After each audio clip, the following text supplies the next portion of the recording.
निकल जाऊं मैं। कोई आया ही नहीं यार अभी तक। तो आया ही नहीं।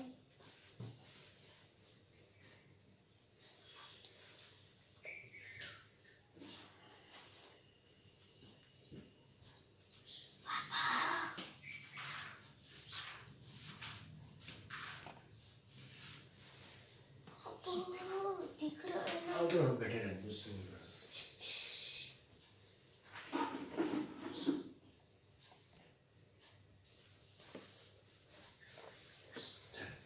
ये भी यहीं बैठा है, ये तो बैठता नहीं है।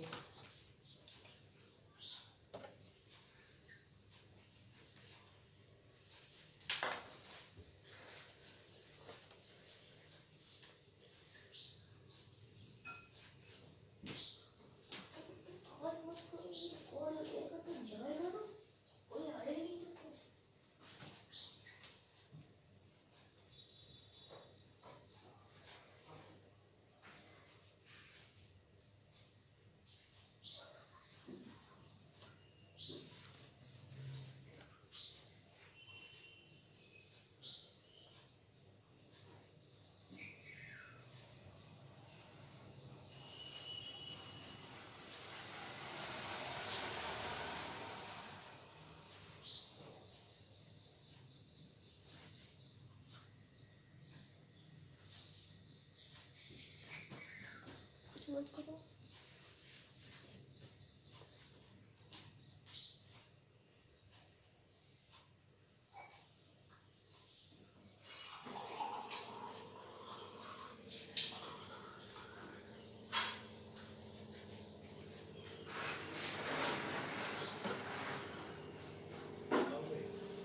आप कर लो, नहीं आप कर लो।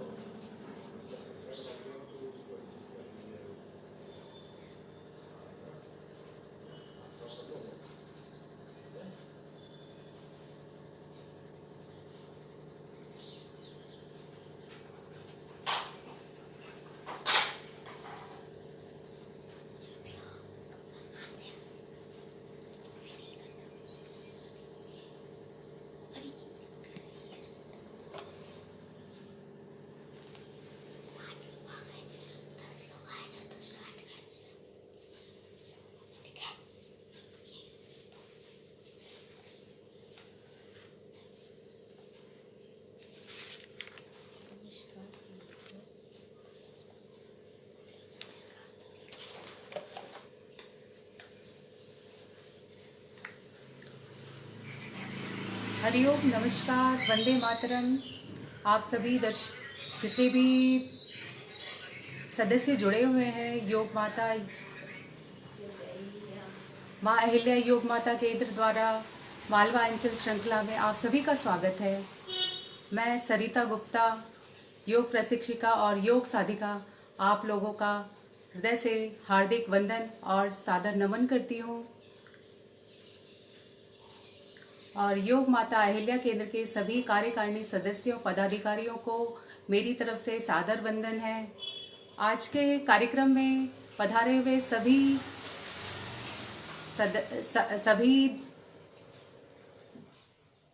जितने भी लाइव दर्शक जुड़े हुए हैं उनका भी मैं हार्दिक स्वागत करती हूँ।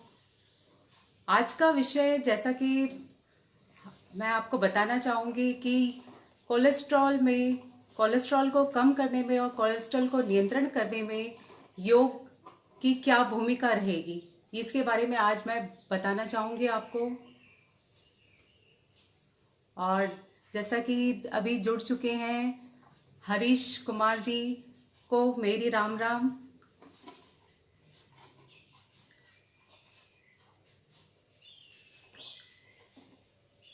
और सभी का वेलकम करती हूँ मैं, जितने भी जुड़े हुए लोग हैं मेरे योग माता अहिल्या केंद्र से।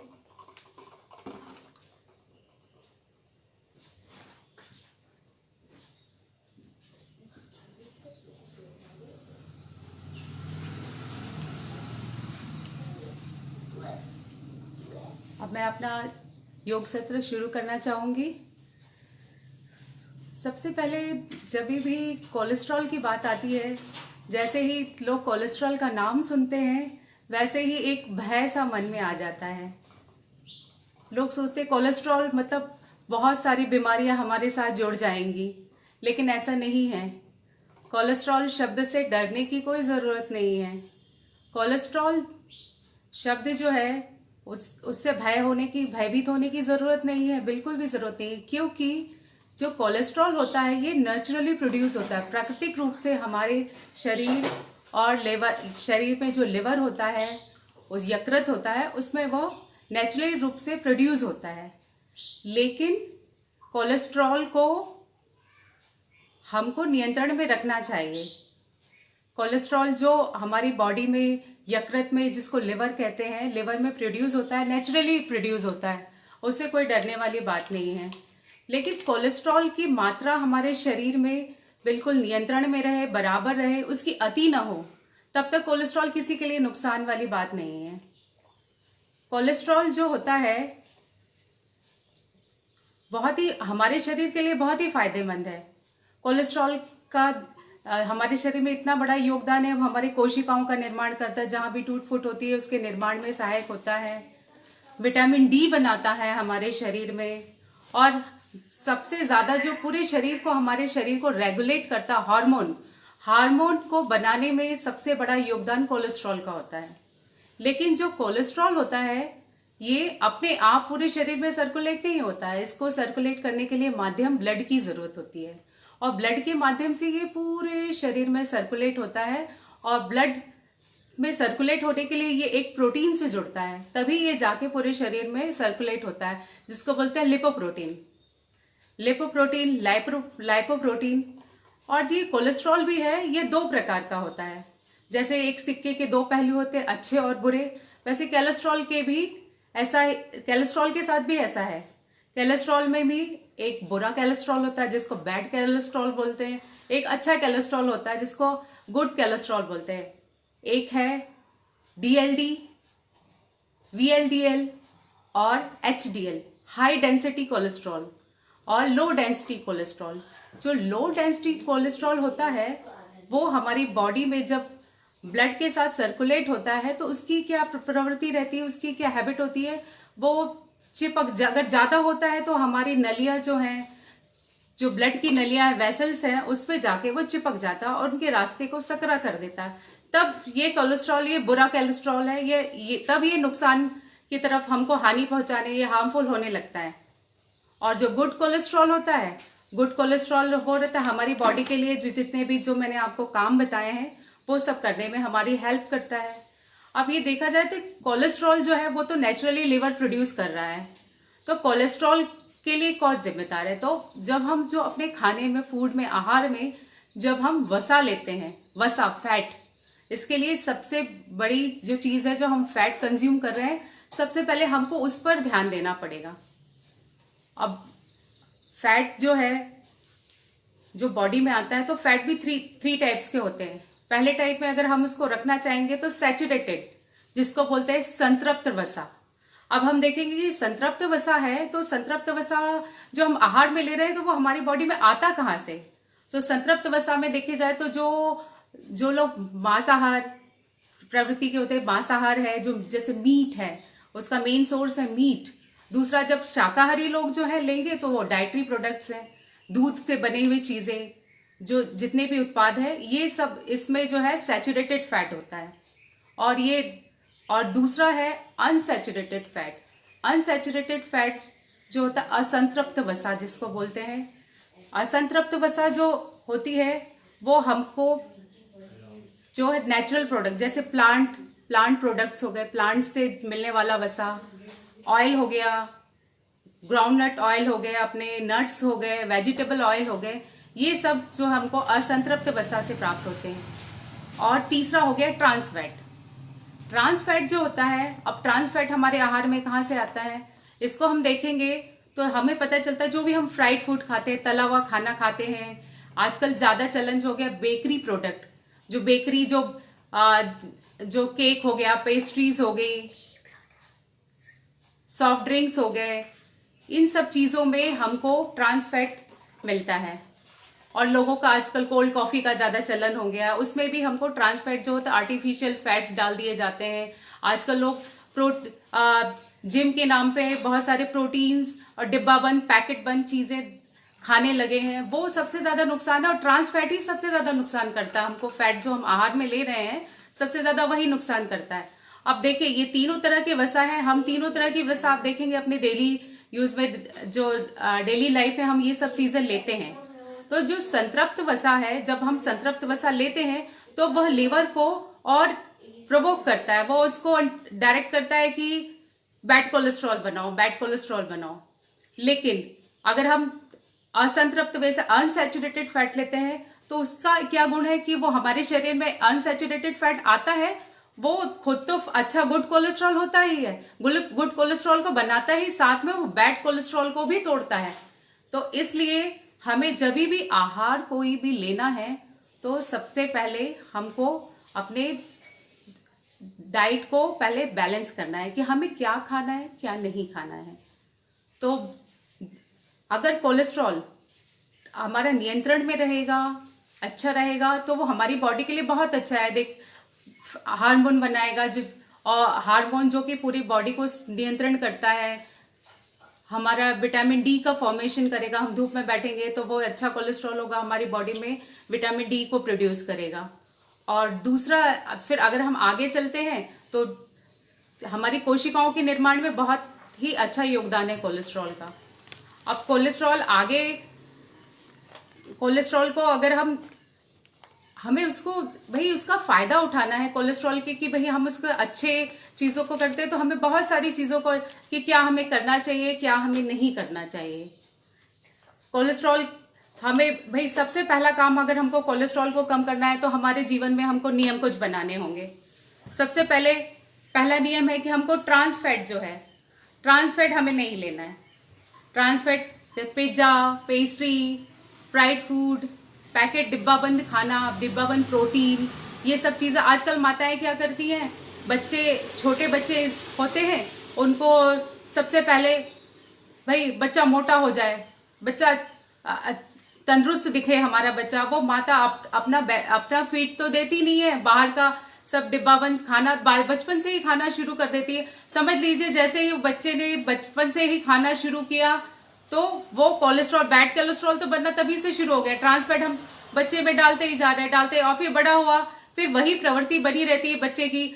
बच्चा पेस्ट्री खा रहा है, बच्चा केक खा रहा है, बच्चा फ्राइड फूड फ्रेंच फ्राइज खा रहा है, और जब ये प्रवृत्ति बढ़ रही है, इसी प्रवृत्ति के बढ़ने की वजह से ही हम जैसे जैसे हम बड़े होते जा रहे हैं, 18 साल में हमारा बैड कोलेस्ट्रॉल इतना हो जाता है कि 40 साल आते आते 30-40 साल आते आते तो लोगों का कोलेस्ट्रॉल इतना हाई हो जाता है कि उनको हार्ट अटैक, स्ट्रोक्स, ऐसी बीमारियां तो हमको आम जनता में सुनने मिल जाती है कि अरे वो 40 साल का था तो उसको ऐसा हो गया, ब्रेन स्ट्रोक आ गया, हार्ट अटैक आ गया। पहले के लोगों को नहीं होता था, क्योंकि पहले के लोग जो कोलेस्ट्रॉल हम जो फैट लेते थे वो गुड फैट लेते थे, और ट्रांस फैट का नाम नहीं था, सैचुरेटेड फैट का नाम नहीं था, जिससे हमको कोलेस्ट्रॉल से हम अपने आप बचे थे। हमें कोलेस्ट्रॉल को नियंत्रण में करने की जरूरत ही नहीं थी उस समय। लेकिन अभी कोलेस्ट्रॉल को अगर हमें नियंत्रण में लाना है तो सबसे पहले खान पान, उसमें हमको ट्रांस फैट नहीं लेना, जैसा कि मैंने बताया पिज्जा, पेस्ट्री, डिब्बाबंद खाना, पैकेट फूड, फ्राइड फूड, ये सब हमको, हालांकि ये लगते टेस्टी है लेकिन कभी हमें खाना भी पड़े तो उसकी मात्रा कम होनी चाहिए। अपने जीवन में मात्रा कम रखेंगे तो हमको जो बैड कोलेस्ट्रॉल है उसको हम उसकी मात्रा कम कर देंगे, और गुड कोलेस्ट्रॉल को हम बढ़ाएंगे। तो गुड कोलेस्ट्रॉल जैसे ही हमारा बढ़ेगा, हमारी चीजें, हमारा शरीर वैसे ही स्वस्थ रहेगा, और उसके कोलेस्ट्रॉल के ज्यादा से ज्यादा हम फायदे ले सकेंगे।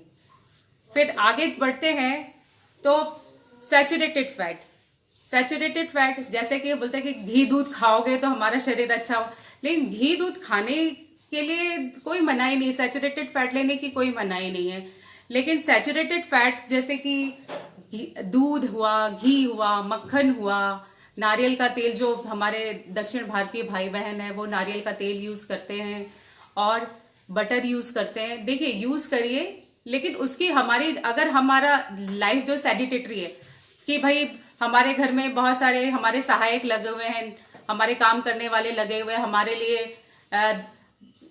हर काम के लिए हमारे पास है। पहले के जमाने में हर चीज के लिए मेहनत करनी पड़ती, आजकल कुछ नहीं है, एक बटन दबाए सारी चीजें अवेलेबल हैं।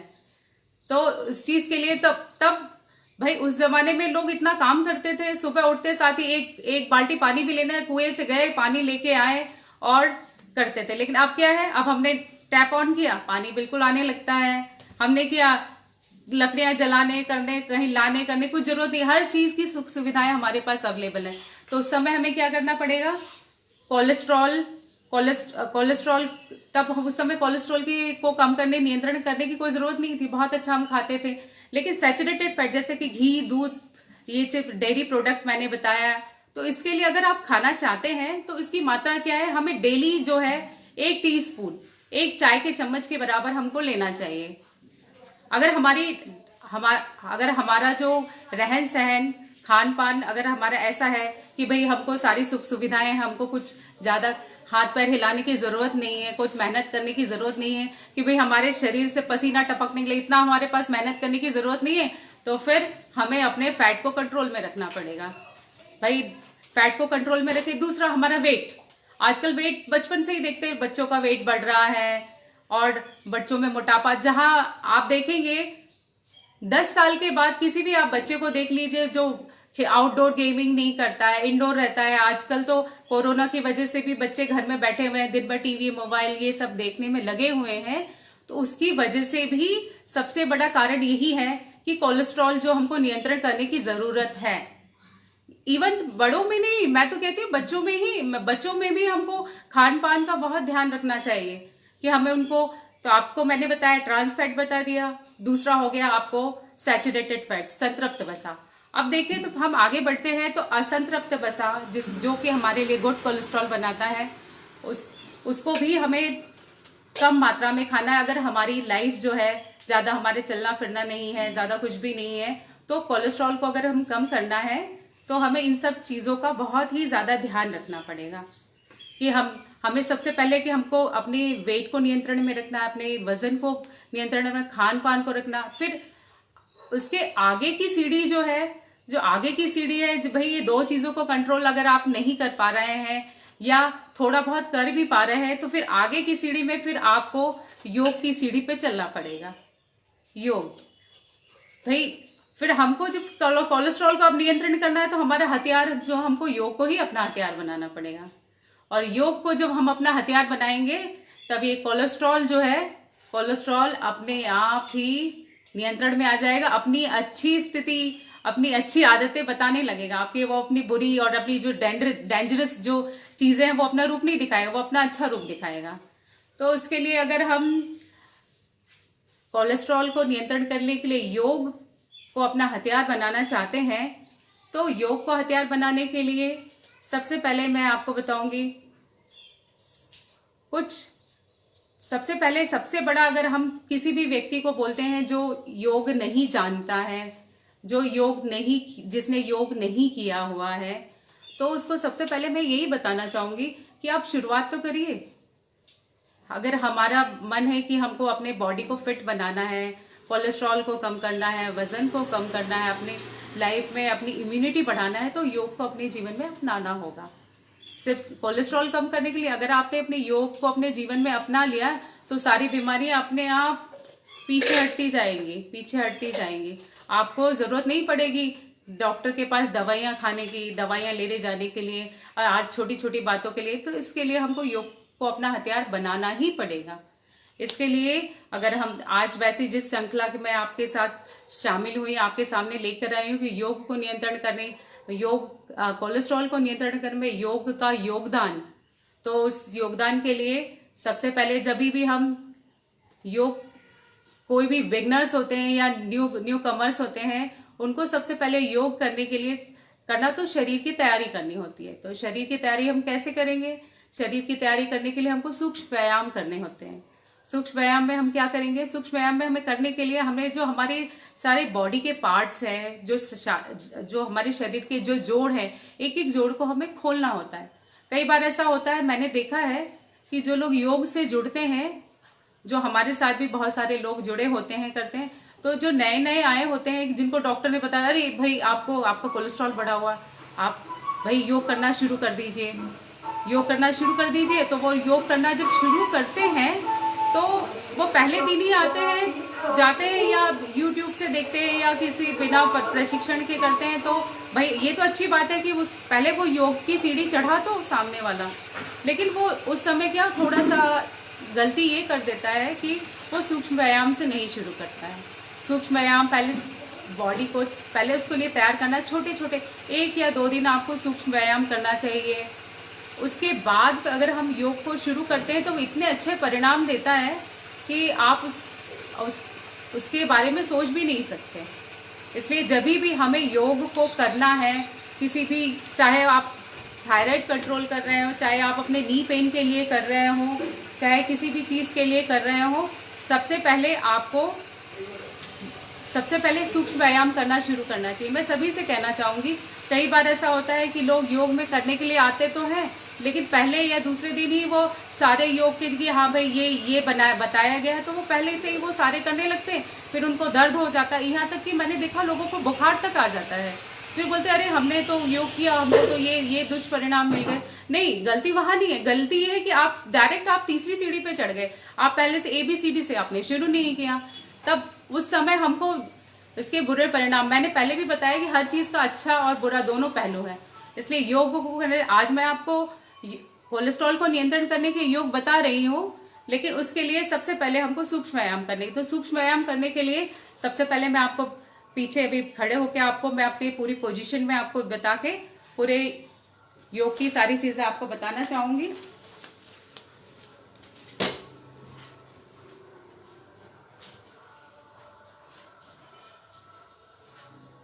तो जब भी हमको किसी भी, चाहे हम किसी भी लक्ष्य को लेके हम चले, चाहे हमें कोलेस्ट्रॉल कम करना है, थायराइड कम करना है, या नी पेन के लिए, किसी भी चीज के लिए करना है, उसके लिए डू और डोंट्स होते हैं कि हमें क्या करना है क्या नहीं करना चाहिए। तो हमें अच्छे योग प्रशिक्षक के पास जाके सीखना चाहिए। और सबसे पहले अगर हम खुद घर में भी शुरू करना चाहते हैं तो उससे पहले सबसे पहले हमें अपने शरीर की पूरे छोटे छोटे अंग जो है उनको पहले नियंत्रण में लाना होगा। तो सबसे पहले हम शुरुआत करते हैं, हमारे शरीर की शुरुआत जो होती है हमारे सिर और हमारे नेक और गर्दन से होती है। तो सबसे पहले हम अपनी गर्दन की एक्सरसाइज करते हैं और इसमें सांसों का भी बहुत बड़ा योगदान है। अब लोग बोलते हैं कि भाई हमें सांस क्यों लेना है, तो उसका मैं आपको इसको विज्ञान से जोड़ के बताऊंगी कि जब हम कोई भी सांस लेते हैं, हम जल्दी जल्दी अनियंत्रित सांस लेते हैं। जब हम नियंत्रित सांस लेते हैं तो हम वो पूरी की पूरी ऑक्सीजन हमारे बॉडी में जाएगी, ऑक्सीजन जाएगी तो हम जो योग करते हैं उसमें हमको ऊर्जा की भी जरूरत पड़ती है। तो ऑक्सीजन जाता है, बर्न करता है, जो हमारा न्यूट्रिएंट्स उसको बर्न करेगा, हमको एनर्जी मिलेगी, तो हमको थकावट नहीं होगी। इसलिए हम उसको सांसों से जोड़कर योग को करना सिखाते हैं और बोला जाता है कि भाई सांसों को नियंत्रण में रख के करिए। तो देखिए, जब हम गर्दन से शुरू करेंगे, सबसे पहले अभी जो भी मैं आपको एक्सरसाइज या सूक्ष्म व्यायाम बताऊंगी या योग के जो भी आपको क्रियाएं बताऊंगी, उसमें हमको वैसे हमारे पास टाइम का लिमिट है, इसलिए हम उसको 5 से 6 बार करेंगे और नहीं तो हम उसको 10 तक, शुरुआत हम 10 की काउंट तक कर सकते हैं। उससे आगे हम जैसे जैसे हमारा क्षमताएं बढ़ती जाती है उसको आगे बढ़ा सकते हैं। देखिए, सबसे पहले हम गर्दन की शुरू करते हैं। सीधे खड़े हो जाएंगे, बिल्कुल रीढ़ की हड्डी सीधी करते हुए, और सबसे पहले गर्दन की एक्सरसाइज करेंगे। सबसे पहले सांस लेते हुए ऊपर नीचे, ऊपर नीचे, सांस छोड़ते हुए नीचे, सांस लेते हुए ऊपर। और सांसों की गति बिल्कुल सामान्य होने की, जेंटली लेना है, बिल्कुल ऐसे नहीं, ऐसे करके नहीं लेना, धीरे, बिल्कुल जैसे सामान्य सांसें, बस धीरे धीरे सांस लीजिए, बिल्कुल जेंटली, बिल्कुल सांस छोड़ना है, सांस लेना। इस तरह हम 5 बार करेंगे। और मैं आपको अभी जो आधुनिकता से जोड़ के मैं योग को बताऊं कि हम अब जैसे हमने सांस ऊपर ली, गर्दन ऊपर की सांस, आप मैं आपको रिकमेंड करूंगी आप गर्दन सामने की तरफ रखिए, नीचे, क्योंकि हम दिन भर अब देखते हैं, अपना मोबाइल देखते हैं, सब काम करते हैं, बुक्स पढ़ रहे हैं, सारे काम हम नीचे झुक के करते हैं। उसकी वजह से लोगों को जो सर्वाइकल की प्रॉब्लम और गर्दन दर्द की प्रॉब्लम इसी की वजह से आ रही है। इसलिए सांस लीजिए ऊपर, सांस छोड़िए, सांस लीजिए, सांस छोड़िए, बिल्कुल जेंटली लेना है, बिल्कुल कोई जोर नहीं लगाना, इतना कोई जोर लगाने की जरूरत नहीं। जैसा हम लेते बस धीरे धीरे सांस लीजिए और धीरे धीरे छोड़िए। इसी तरह दाएं और बाएं, सांस लेके जाएंगे दाएं, वापस आएंगे, सांस छोड़ देंगे, सांस लेते हुए बाएं जाएंगे और सांस छोड़ देंगे। इसी तरह 5 बार धीरे धीरे जाएंगे और धीरे धीरे वापस आएंगे। ये हम 5 से 10 बार से शुरू कर सकते हैं और फिर उसकी काउंट हम बढ़ा सकते हैं।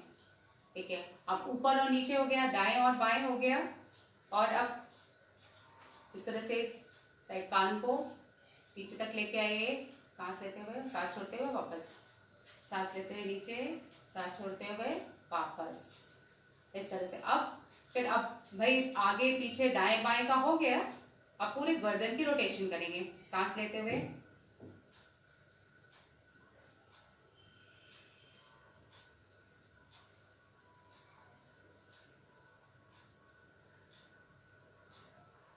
जेंटली सांस लीजिए और 3 बार क्लॉकवाइज और 3 बार एंटी क्लॉकवाइज। ये हमारी होगी गर्दन की एक्सरसाइज। और फिर हमारे आते हैं शोल्डर्स। शोल्डर्स के लिए क्या कर सकते हैं, कई बार लोगों का ज्यादा काम नहीं होता है तो शोल्डर में बहुत ही दर्द होता है, तो उसके लिए हम समान मुद्रा बनाएंगे। ये 5 हमारी उंगलियां हैं, इनको इस तरह से जोड़ लेंगे, इसको यहाँ रखेंगे कंधे पर और सांस लेते हुए, ये सांस छोड़ते हुए वापस 2 3 4। इसी तरह उल्टा एंटी क्लॉकवाइज,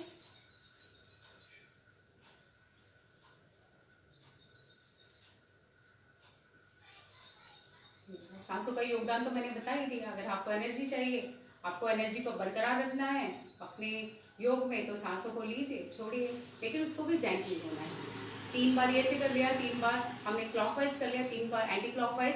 फिर हम चेस्ट को खोलेंगे, सांस लेते हुए खोलिए, सांस छोड़ते हुए वापस, सांस खोलिए, छोड़ते हुए वापस 3 4 एंड 5।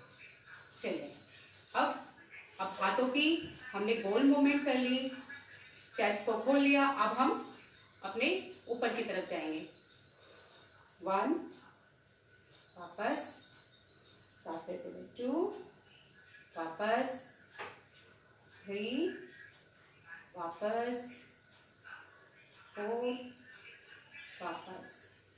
हो गया। इस तरह फिर अपनी उंगलियों को भी 1 2 3 4 5। अब अंगूठे को अंदर रखते हुए 1 2 3 4 5। सामने लाइए हाथों को, 1 2 3 4 5। अब चलिए, अब हाथों को सामने फैला दीजिए जिससे हमारे ये जोड़ भी खुल जाए। 1 2 3 4 5। अपोजिट, 1 2 3 4 5। चलिए, अब आती है हमारी कमर की बारी, हमारी वेस्ट की बारी आएगी। फिर इसको थोड़ा सा पैरों में कंधे की जितनी दूरी बना लीजिए और घुमाइए, 1 2 3 4 5। बिल्कुल ज्यादा जोर नहीं लगाना, जेंटली करना है। Anti clockwise 1 2 3 4 and 5। अब हो गया। घुटनों को भी अब थोड़ा सा चेक कर लीजिए, इसके भी जोड़ ठीक है कि नहीं। 1 2 3 4 5। 1 2 3 4 एंड 5। चलिए, इतना तो हो गया। इसके बाद अब सबसे जिसके वजह से हम खड़े हुए हैं, रीढ़ की हड्डी, हमारा वर्टिब्रल कॉलम, उसको ठीक करने के लिए सबसे पहले हमें ताड़ासन करना चाहिए। ताड़ासन करने की स्थिति क्या रहेगी, हम सीधे तो खड़े होंगे, चाहे तो हम अपनी गर्दन अपने शोल्डर की दूरी तक, शोल्डर विड्थ तक हम अपने पैरों को खोल सकते हैं। जिसको थाइस थोड़ी मोटी है तो उसको थोड़ा जोड़ने में प्रॉब्लम आती है, तो थोड़ा सा ऐसा खोल लीजिए, नहीं तो। और जो अपना बिल्कुल जिसको कोई समस्या नहीं है वो बिल्कुल पैरों को जोड़ लीजिए, हाथों को ऊपर कीजिए, उठाइए, सांस लेते हुए ऊपर जोड़ेंगे, इसको उल्टा करेंगे। 1 2 3 4 5 5 में 10 काउंट तक होल्ड करिए। 1 2 3 4 5 6 7 8 9 10। जो शुरुआती जो बिगनर्स होते हैं उनको हमेशा डायनेमिक गत्यात्मक आसन करना चाहिए, फिर उसके बाद आप होल्ड करिए, तब स्थिति अच्छी आती है और उसको भी कोई तकलीफ नहीं आती, कोई भी दर्द नहीं होता, कुछ भी नहीं होता। हमेशा जब भी नए बिगनर्स होते हैं या नए शुरुआती नए साधक होते हैं, उन्हें हमेशा ऐसे ही पहले डायनामिक करना चाहिए, गत्यात्मक आसन करना चाहिए, फिर उसके बाद जो है हम रोक के आसन कर सकते हैं। चलिए, अभी पहले हमने अपनी रीढ़ की हड्डी को ऊपर खींच लिया, अब हम दाएं और बाएं खींचेंगे। चलिए, 1 2 3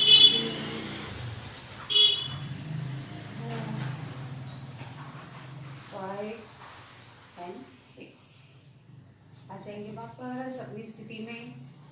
और अगर किसी को थकावट हो जाती है, न्यू कमर्स न्यू बिगनर्स होते हैं जो नए साधक, उनको अगर थोड़ी बहुत थकावट आती है तो आंखों को बंद करके कहाँ कहाँ पे हमारा तनाव या खिंचाव आया है उस पर अपनी मानसिक स्थिति को लेके जाएंगे और धीरे धीरे सांस लेंगे और धीरे धीरे छोड़ेंगे। जितनी देर में हमने सांस ली उसके दुगने टाइम में सांस को छोड़ना है। जैसे गुब्बारे में हवा निकलती है, कहीं छेद होता है, धीरे धीरे निकलती है ना, उसी तरह धीरे धीरे हमारी सांसों को छोड़ना होता है। चलिए, अब हमारा ताड़ासन हो गया, सूक्ष्म व्यायाम हो गया, हमारे जो शरीर में जो भी खिंचाव आना है उसकी तैयारी हो गई कि हम एकदम से कोई भी आसन करना शुरू करेंगे तो कोई खिंचाव नहीं आएगा। तो अगर हमको कोलेस्ट्रॉल को मैनेजमेंट करना है तो सबसे पहले कोलेस्ट्रॉल को मैनेजमेंट करने के लिए अगर किसी को आगे नहीं, जिसके पास टाइम नहीं हो, तो सबसे पहले जो आता है उसका है सूर्य नमस्कार। सूर्य नमस्कार जो है ऐसा, इसमें संपूर्ण आसन, 12 आसनों की श्रृंखला है, लेकिन अगर इसको हम करते हैं तो पूरे शरीर का आसन हो जाते हैं। पूरे शरीर के एक एक, आप पेट हो गया, आपकी पीठ हो गई, आपकी स्पाइन हो गई, आपके मस्तिष्क हो गया, ब्रेन हो गया, आपके हाथ पैर के एक एक जोड़ जो है, इसकी सारी एक्सरसाइज हो जाती है। तो उसके लिए भी मैं आपको बताना चाहूंगी कि अगर हमको सूर्य नमस्कार शुरू करना है तो उसके लिए भी पहले 2 या 3 राउंड से शुरू करें, उससे ज्यादा नहीं। अगर उससे ज्यादा हम शुरू करते हैं तो हमको दिक्कत ये आती है कि हमको दर्द शुरू हो जाता है, फिर हम दूसरे दिन कर नहीं पाते। इसलिए हमें जब भी शुरू करना है सूर्य नमस्कार से शुरू करिए। सूर्य नमस्कार को शुरू करें, इसमें 12 आसन है। तो सबसे पहले अगर हम बैठ पे खड़े हो रहे हैं तो सबसे बैठ के पहले आगे खड़े हो जाइए, नहीं तो अगर हमारे पास बैठ के कहीं पे भी खड़े हो रहे हैं तो सबसे पहले हमें ऐसी स्थिति बनानी कि हम लेटे तो हमारे पीछे पूरे पैर पूरे पीछे फैलने की जगह होनी चाहिए। तो देखिए, मैं आपको साइड वाइज दिखा रही हूँ। सबसे पहला आसन सूर्य नमस्कार में है प्रणाम आसन, जिसको प्रणाम मुद्रा बोलते हैं, नमस्कार मुद्रा। कई लोगों का है, कई हमारे जो साधक और गुरु इस तरह से बताते हैं, ये ऊपर से लेके आइए, इस तरह से लेके आइए, वो भी सही है, उसकी भी कोई तकलीफ नहीं है। लेकिन हम अगर सीधा और सरल सच्चा अगर हमको सूर्य नमस्कार करना है तो सबसे पहले प्रणाम मुद्रा बनाइए। सांस लेते हुए धीरे धीरे ऊपर जाइए, हस्तोत्तान आसन, इस तरह से ऊपर जाएंगे और फिर धीरे धीरे वापस आएंगे। वापस आने के लिए क्या करना है, सांस छोड़ते जब हम वापस आएंगे तो सबसे पहले हमारे पहले जो हमारे हिप्स है उसको पहले निकालना है। ऐसे बिल्कुल ऐसे करके नहीं झुकना है, उसको करके इस तरह से झुकेंगे, फिर गर्दन को नीचे लाएंगे, फिर पैरों को, जहाँ तक आपकी स्थिति जाती है वहीं तक जाइए। कोई जरूरी नहीं कि आपके हाथ पूरे टिके होने चाहिए। शुरुआती दौर में हमारे साथ ऐसा होता है कि हम जहाँ तक आते हैं, लेकिन जैसे जैसे आप गत्यात्मक बढ़ाते जाएंगे आपकी स्थिति बदल जाएगी। आपके पैर यहाँ तक आ रहे हैं तो कुछ दिन में यहाँ तक आएंगे, कुछ दिन के नीचे तक भी जाएंगे। इसलिए हमारी स्थिति इस तरह से एक पैर को पीछे कर दीजिए। इसको अश्व संचालन आसन, इक्विलाटेरल पोज बोलते हैं। और सामने की तरफ गर्दन रखेंगे और सांसों को रोक के भी रख सकते हैं, या शुरुआती जो बिगनर्स हैं वो सांस को लेके धीरे धीरे सांस ले भी सकते हैं, छोड़ भी सकते हैं। फिर अगली स्थिति आएगी, दोनों पैरों को पीछे की तरफ करेंगे। बहुत से जो हमारे योग गुरु और साधक हैं वो ये बताते हैं कि हमको पर्वतासन करना है, इस तरह से माउंटेन पोज। लेकिन कुछ लोग होते हैं वो बोलते हैं कि नहीं, पलकासन करेंगे, संतुलन आसन, इसको प्लैंक पोज बोलते हैं, इस तरह से। इसमें हमारे बिल्कुल सीधी होनी चाहिए अपनी हाथों पे। तो जिनके हाथों में कोई दर्द है, कमजोरी है या किसी तरह का फ्रैक्चर हुआ करा है, तो उसके लिए पर्वतासन सही है, उसमें हाथों पे कोई जोर नहीं आएगा। और जिसको इस तरह की कोई भी समस्या नहीं, कोई भी प्रॉब्लम नहीं है, तो वो प्लैंक पोज कर सकता है पर्वतासन की जगह पर। या फिर अगला आसन आता है, पैर घुटनों को नीचे लाएंगे, चेस्ट को नीचे लाएंगे। ये हो गया हमारा साष्टांग नमस्कार, जिसमें 8 अंग पूरे हमारे शरीर टिके हुए होते हैं नीचे जमीन पर, भूमि पर। इसमें भी सांसों को सामान्य रख सकते हैं या रोक सकते हैं। फिर पैरों को पीछे फैलाया और पीछे पैरों को फैला के, और जिसके पैर चिपक रहे हैं तो ठीक है, नहीं तो जितना गैप आ रहा है रहने दीजिए। धीरे धीरे जैसे हमारे थाइयों की चर्बी कम होगी, धीरे धीरे पैर वापस आने लगेंगे और उठाएंगे फासले के ऊपर भुजंगासन में कोबरा पोज। इसके बाद आने के बाद ऐसे ही आएंगे पर्वतासन, माउंटेन पोज। इसके इस तरह से आ रहे, कोई बात नहीं, धीरे धीरे जैसे जैसे आप गत्यात्मक करते जाते हैं, डायनेमिक करते जाते हैं, वैसे वैसे आपका पैर पीछे की तरफ, जो हमारे एंकल्स हैं वो नीचे आने लगते हैं। फिर अब अगला पोज क्या है, अगले पोज में हम दूसरा अपोजिट पैर जो हम लेके आए उसके अपोजिट पैर को सामने लाएंगे, इक्विटोरियल पोज अश्व संचालन में। फिर दोनों पैर वापस लाएंगे और फिर वही स्थिति, हस्तोत्तानासन, और फिर वापस। इस तरह से सूर्य नमस्कार के जो 12 आसन मैंने आपको बताया, इस तरह से। और कुछ बिगनर्स हैं वो नहीं कर पाते हैं, अगर नहीं कर पाते हैं तो उनके लिए मैं आपको बताना चाहूंगी, आप एक एक आसन को लेके करिए। जैसे हमने हस्त उत्तान आसन है तो 5 बार आप सांस प्रणामासन करना है, 5 बार हस्त उत्तान आसन करिए।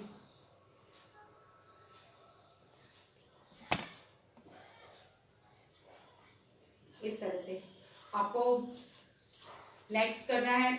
दूसरा आसन क्या है हमारा, दूसरा आसन है पादहस्तासन। इसको हम 5 बार पादहस्तासन कर लीजिए। उसके बाद आपकी अगली पोज है इक्विटोरियल। तो इक्विटोरियल के लिए आइए पर्वतासन बना लीजिए। पर्वतासन बनाने के बाद एक पैर को एक लाई आगे, दूसरे पैर को आगे लाइए। इस तरह से 5 से 6 बार आप इसको भी कर सकते हैं। फिर इसके बाद आपसे साष्टांग प्रणाम करने के बाद फिर वापस आ जाइए पर्वतासन में। फिर आइए, इस तरह से जो बिगनर्स है, नए साधक हैं, वो उस तरह से ना कर सकते हैं। और कोबरा पोज में भी है भुजंगासन, उसको भी हम पैरों को इस तरह से करके 5 10 1 2 3 4। मेरा ये रिकमेंडेशन है, मेरा ये मानना है कि अगर हम सूर्य नमस्कार भी कर रहे हैं, हमको सीखना है, तो हमेशा डायनेमिक से करना शुरू करिए, गत्यात्मक आसन से करना शुरू करेंगे। जैसे जैसे आप 1 हफ्ते तक करते जाएंगे तो आपकी स्थिति आपकी इतनी मजबूत हो जाती है, इतनी अच्छा हो जाता है हमारा शरीर कि हम फिर 12 के 12 आसन आप आसानी से कर पाते हैं। तो इसलिए मेरा ये रिकमेंडेशन रहता है कि किसी भी आसन को आपको करना है, शुरुआत करना है। और जो नए साधक हैं वो नहीं कर पाते हैं, उनको समस्या आती है, योग से जुड़ते हैं, उनको कोई समस्या आती है, वो बंद कर देते हैं। तो मेरा ये मानना है कि आप गत्यात्मक शुरू करिए, धीरे धीरे शुरू करिए, आगे चल के आपको उसके सारे फायदे। तो कोलेस्ट्रॉल को नियंत्रण करने में सबसे बड़ा हथियार हमारा है सूर्य नमस्कार, वो हर कोई कर सकता है। उसको मैंने बता दीजिए, आप डायनेमिक करना शुरू करिए, धीरे धीरे आप पादासन करना शुरू कर देंगे तो आपको कोलेस्ट्रॉल में बहुत ही फायदा मिलेगा। अब फिर हम अगले इसमें जाते हैं। तो अगला अगर हम आसन करना चाहें तो अगले आसन में हम बैठ के आसन करने में आएंगे। बैठ के आसन करना है तो पश्चिमोत्तानासन। पश्चिमोत्तानासन के लिए सबसे पहले जो हमने पैर की सूक्ष्म व्यायाम छोड़ दिए थे, पहले हम दंड आसन में बैठ पाएंगे। दंड आसन में बैठने के लिए जो बैठ के विश्राम करने की स्थिति होती है वो दंड आसन होती है। दंड आसन करने के लिए पहले हम सीधे अपने हिप बोन पे बैठ जाएंगे, जो हमारी हिप की जो हड्डी है उस पर बैठेंगे और पीठ सीधी रखेंगे, कमर सीधी रखेंगे, गर्दन सीधी रखेंगे और पैरों को और घुटनों को भी जमीन से चिपका कर रखेंगे। और इसमें जो हमारे सूक्ष्म व्यायाम इसमें आएंगे, पहले इसको आगे कीजिए, सांस लेते हुए और सांस छोड़ते हुए अपने तरफ लाइए। फिर आगे ऐसे 5 बार, 5 से 6 बार। फिर घुमा लीजिए अपने एंकल्स की बोन को, सांस लेते हुए छोड़ते हुए इस तरह से, और पैरों में गैप करके इस तरह से। पश्चिमोत्तानासन करने के लिए मैंने आपको बताया कि हिप बोन पे बैठना है, गर्दन कमर सीधी रखना है। और इसमें भी मेरा यही मानना है कि पहले हमको गत्यात्मक करना है। गत्यात्मक करने के लिए क्या है, पहले हाथों को सामने लेके आइए, सांस लेते हुए ऊपर जेंटली और सांस छोड़ते हुए देखिए। अब जब हम नीचे आएंगे तो गर्दन तभी हम झुकाएंगे जब तक हम पूरे नीचे नहीं आए। हमको अपनी कमर के इधर से हमको नीचे मुड़ना है, ऐसे धीरे से ये, फिर हम नीचे। कई साधक जो नए साधक होंगे वो इस तरह से नहीं कर पा रहे, अगर उनकी हिंदी फ्रंट बेंडिंग नहीं है तो कोई बात नहीं, आप धीरे धीरे करिए और आने वाले समय में आप बिल्कुल वहां तक पहुंच पाएंगे। फिर गत्यात्मक करेंगे 2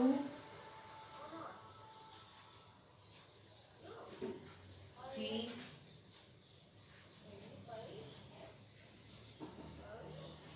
4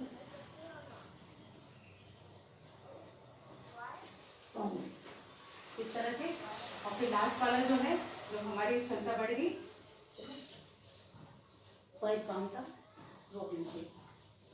अब कोलेस्ट्रॉल को नियंत्रित करने में पहले ये पश्चिमोत्तानासन बहुत ही सहायक है इसमें, क्योंकि हमारा जो पेट पे और लिवर पे असर पड़ेगा। जब ये दोनों अच्छे सक्रिय होके एक्टिव होंगे तो जाहिर सी बात है हमारे कोलेस्ट्रॉल को नियंत्रण में तो रखेंगे। अब नेक्स्ट आसन जो आता है हमारा है जानुशीर्ष आसन। जानुशीर्ष आसन करने के लिए सबसे पहले हमें अपने एक पैर को मोड़कर अपने थाइस पे लगाना होता है। थाइस पे लगाना, इसमें भी वही स्थिति रहेगी, सीधी रखनी, पैरों को रखना है, गर्दन और कमर सीधी रखनी है। फिर इसमें भी वही हमारा नियम आएगा कि पहले हमें गत्यात्मक करना है। देखिए, सांस छोड़ते हुए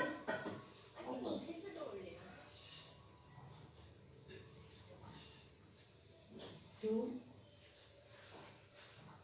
और धो लेना क्योंकि वो डॉक्टर जाती है।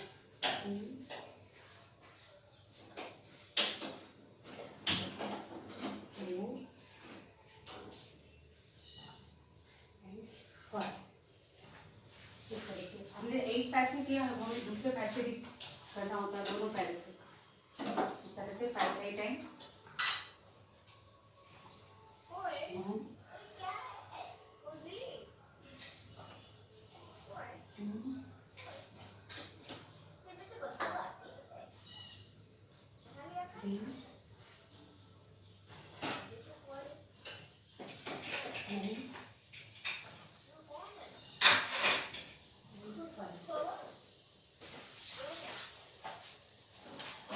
सभी को आवाज तो आ रही है ना?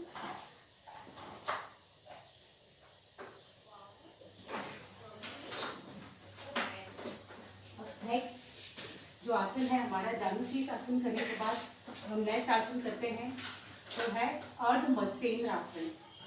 अर्ध मत्स्येंद्र आसन भी हमारे लिवर के लिए बहुत ही फायदेमंद है, पेट के लिए बहुत ही फायदेमंद है।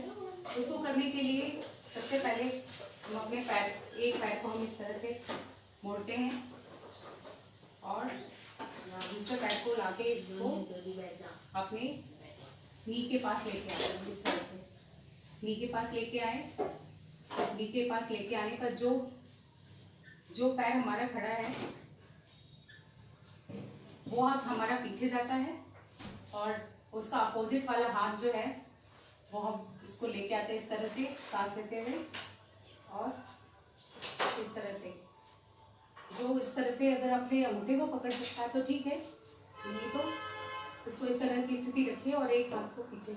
इसमें भी हमारे ध्यान देने वाली बात यह है कि हमें अपनी रीढ़ की जो हड्डी है उसको हमें मुड़ने नहीं देना चाहिए। अगर हमारा हाथ को हम बिगनर से अगर हम ऐसे झुक जाएंगे तो ऐसे उसमें कोई भी असर नहीं आएगा। उसके लिए हम क्या करते हैं, अपने पीछे जो हाथ है उसको इस तरह से ऊपर की तरफ उठा सकते हैं इससे, और गर्दन पीछे की तरफ उठाएंगे, इस तरह से मोड़ेंगे और 5 काउंट तक रुके रहेंगे। 1 2 3 4 एंड 5, इस तरह से। दूसरे पैर को भी इस तरह से ही करेंगे, लेके आएंगे दूसरे पैर को इस तरह से घुटने के पास लेके आएंगे, उसका अपोजिट वाला हैंड लेके आएंगे इस तरह से बैठे। और अगर आप वो आपकी अगर रीढ़ की हड्डी टेढ़ी हो रही है, कृषि हो रही है, तो इसको हाथ को इस तरह से रखेंगे, आप इस तरह से। जो है हमारा अर्ध मत्स्य आसन। और जो बिगनर्स है जो इतना नहीं मूव कर पाते, अपने टर्न नहीं कर पा रहे हैं, तो उसके लिए क्या है, आप एक पैर को सीधा रखिए, दूसरे को इस तरह से लेके आइए और स्थिति वही रहेगी। जो पैर खड़ा है उसका हाथ पीछे की तरफ रीढ़ की हड्डी के बिल्कुल सीधे होगा इस तरह से, और दूसरे को इस तरह से कर लीजिए। इसी तरह दूसरे साइड पे भी करेंगे, इस तरह से कीजिए। ये सरल तरीका है, जो बिगनर्स है नए सारा तो सारा तरीका है। वापस धीरे से आएंगे, इसमें भी सांसों का भी थोड़ा ध्यान रखना है, जिसमें रुक जाते हैं, जब हमारी स्थिति बन जाती है समय में भी सांस को रोक के रखना 5 काउंट तक, और फिर चलिए। फिर नेक्स्ट आसन जो हमारा आता है पेट के बल लेटते आसन। तो पेट के बल लेटते आसन करने के लिए सबसे पहले हमको पेट के बल लेट जाना है। लेटने के बाद शलभासन करने की बहुत सारी स्थितियां हैं। इसमें मैं आपको एक स्थिति बता रही हूँ जिसमें हमें अपने हाथों को अपनी कमर के पास रख लेना है, पैरों को पीछे से जोड़ लेना है। अगर थाइस में चर्बी ज़्यादा है तो थोड़ा सा दूर भी रख सकते हैं। लेने के बाद सांस लेते हुए हाथों को पहले ऐसे कर देंगे, इस तरह से फैला के, 1 2 3 4 5 6 7 8 9 10। देखिए जो बिगनर्स है, बिगनर्स कैसे करेंगे, बिगनर्स का करने का तरीका है कि थाइस के नीचे एक सांस लेते हुए इस तरह 10 टाइम, और फिर छोटे हुए पूरी बॉडी को एक बार उठाएंगे 5 काउंट तक इस तरह से। अगर थक जाते हैं तो अपना मोटर आसन में आ जाइए, क्रोकोडाइल पोज में इस तरह से। ये आसन भी है जो आपको बताया शलभासन। ये भी कोलेस्ट्रॉल को नियंत्रण के लिए बहुत ही, क्योंकि हमारे लिवर और पेट की सारी चीज़ों को ठीक कर रहा है, तो हमारे लिवर सुचारू रूप से चलेगा तो अच्छे कोलेस्ट्रॉल बनाएगा ही। तो अगर हमें अपने कोलेस्ट्रॉल को नियंत्रण में रखना है तो शलभासन भी बहुत अच्छा आसन है। अब नेक्स्ट आसन जो है वो है पीठ के बल लेट के करने वाला। पीठ के बल लेट के करने वाले आसन में इसमें आएगा उत्तान पादासन, पैरों को ऊपर की तरफ तान उठाना। तो पेट के बल लेट जाएंगे, लेटने के बाद अपने हाथों को आप चाहे तो थाइस के नीचे रख सकते हैं या कमर के साइड में, या अपने सिर के ऊपर रख सकते हैं इस तरह से। और उत्तान पादासन करने के लिए जिनको कमर में दर्द है या पैरों में कमर में दर्द होता है या वजन ज़्यादा है तो उनको थोड़ी सी परेशानी, उसके लिए हम क्या करेंगे, एक पैर को ऐसा इस तरह से मोड़ लेंगे और एक पैर से उत्तान पादासन करेंगे। 0 से 90 एंगल लेके आएंगे और 90 से 0 गत्यात्मक, जिसको डायनामिक बोलते हैं। 1 2 3 4 5। इसी तरह से दूसरे पैर से भी करेंगे। 1 2 3 4 एंड 5। अब इस तरह से हो गया। जिसको कमर में तकलीफ है या पैरों में कोई तकलीफ है, समस्या है, तो उसके लिए तो इस तरह से डायनेमिक कर सकते हैं। फिर दोनों पैर से करेंगे 1 2 सांस लेते ऊपर 3 सांस छोड़ते हुए नीचे 4 एंड 5। ये तो हमारा उत्तान पादासन हो गया। उत्तान पादासन में धीरे धीरे डायनेमिक करना है, और चाहे तो हम इसको इस तरह से रोक भी सकते हैं। चाहे तो आप पहले 30 एंगल पे रोके, फिर नीचे लेके आइए, फिर 45 एंगल पे रोके 5 काउंट तक, फिर सांस छोड़ते हुए नीचे लेके आए, फिर 60 काउंट तक रोकेंगे 5 काउंट तक, फिर नीचे लेके आएंगे और फिर 90 काउंट तक।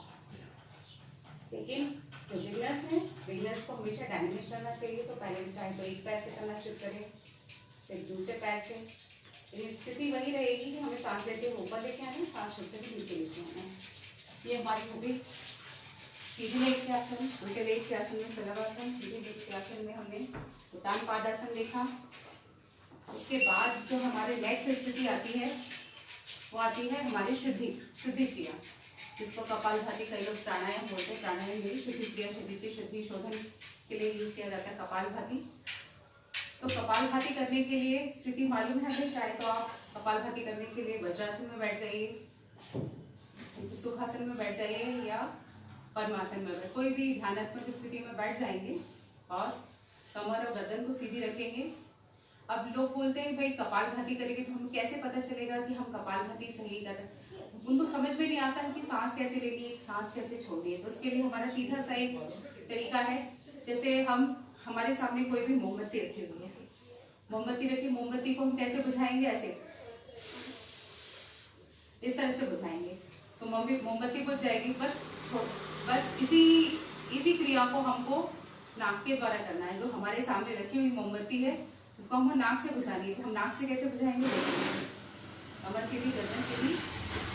चाहे तो आप अपना ध्यान मुद्रा, चिर मुद्रा बना लीजिए इस तरह से।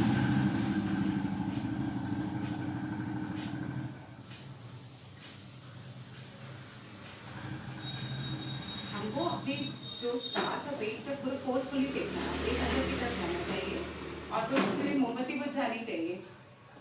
सामने जो रखी आपकी जल रही मोमबत्ती उसे बुझाना है।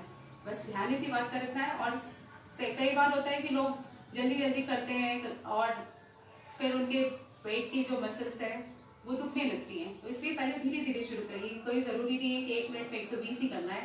पहले आप 10 से शुरू करिए, 20 से शुरू करिए, 30 से 40, 50।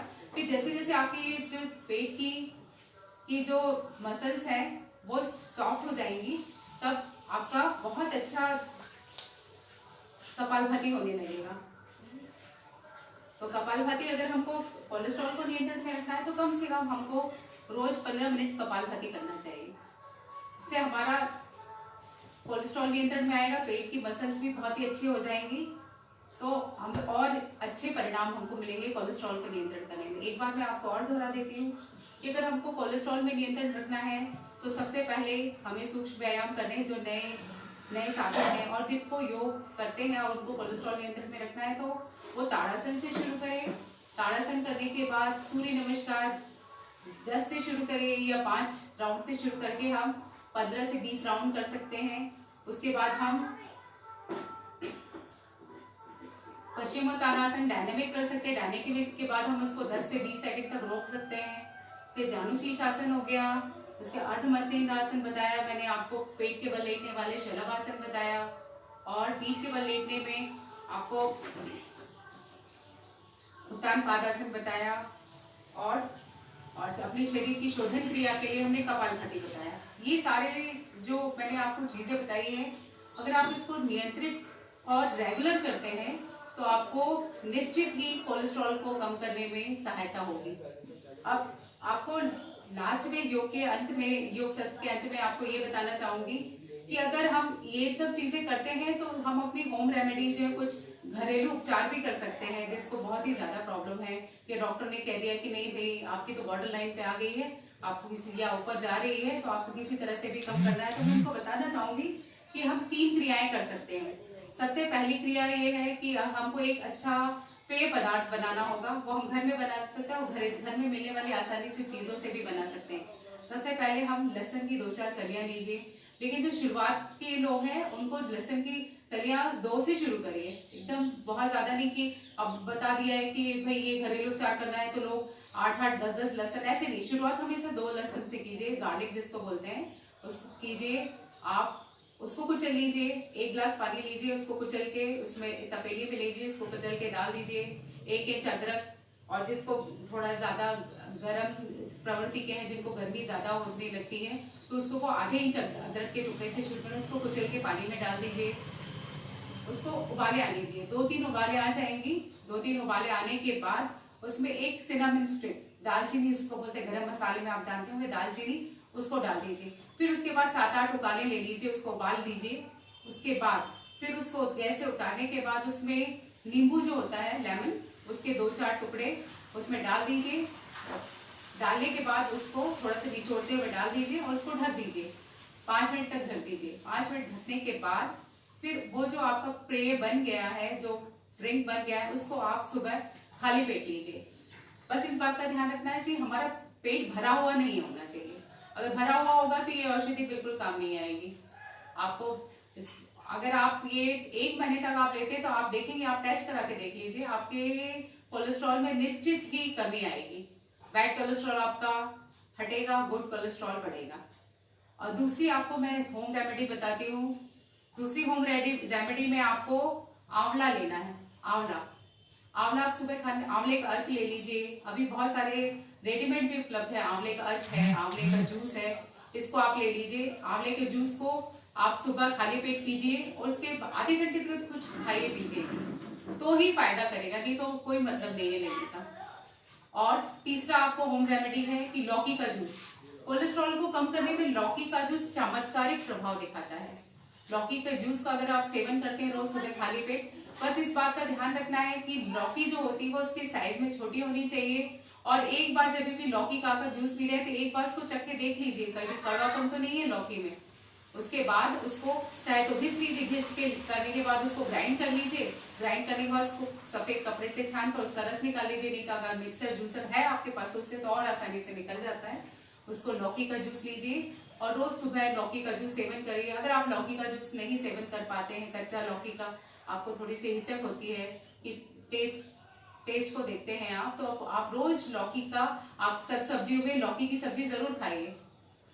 आप देखेंगे कि आपके कोलेस्ट्रॉल में बहुत ही नियंत्रण में आ जाएगा आपका कोलेस्ट्रॉल। ये तो ये मैंने आपको जो 3 बातें बताई, एक तो मैंने लहसुन, अदरक और नींबू और दालचीनी का जो आपको मैंने पेय बनाने के लिए बताया वो। दूसरा आप आंवले का जूस ले सकते हैं, आंवले का अर्क ले सकते हैं। आंवला अगर आपके पास है तो आंवले को उबाल करके या आंवले का मौसम सुखा के वो ले लीजिए। उसके बाद मैंने फिर आपको बताया लौकी का जूस ले लीजिए। और दूसरी जो मैंने आपको कोलेस्ट्रॉल को कम करने के लिए जो भी आपको बताया कि हमें किस तरह का फैट लेना है, करना है, उस तरह से चीजें आप लेते हैं और अपने जीवन में योग को भी जो मैंने आपके आसन बताए वो अगर उतारते हैं तो निश्चित ही आप बैड कोलेस्ट्रॉल को दूर कर सकेंगे और गुड कोलेस्ट्रॉल को बढ़ा सकेंगे। और कोलेस्ट्रॉल के जो फायदे हैं आप उसको ले सकेंगे और जो उसके नुकसान है उसको आप दूर कर सकेंगे। आप हार्ट अटैक, हार्ट स्ट्रोक जैसी बीमारी आप सुनते हैं उससे कोसों दूर रहेंगे। और जैसे इसके साथ मैं अपना योग सत्र को आज यही विराम दूंगी।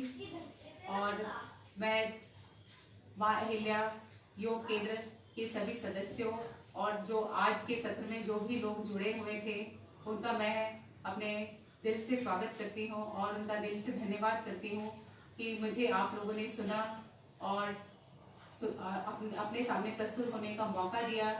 इसके लिए मैं सभी को बहुत बहुत हृदय से आभारी हूँ और सभी को मेरी तरफ से वंदे मातरम। आज का सत्र को मैं यही विराम देती हूँ और फिर कभी भी मौका मिलेगा तो मैं आपके साथ और दूसरे सब्जेक्ट को लेके और दूसरे विषय को लेके जरूर प्रस्तुत होंगी। आज के लिए वंदे मातरम।